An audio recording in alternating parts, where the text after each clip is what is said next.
ዕለት ዕለት ግብሬ ኃጢአት መስራት ነው። አንተ ዕለት ዕለት እኔን መማር ነው። የበደለን መተው ያንተ ነውና በወንድሜ መማር ቆሜ አልቅና።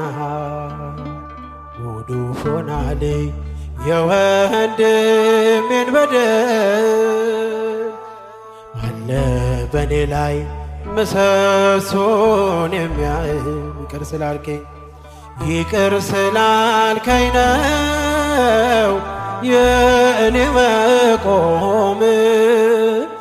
ደግሞ እንዳልፈርድ እርዳኝ፣ ደግሞ እንዳልፈርድ እርዳኝ በሰዎች ድካም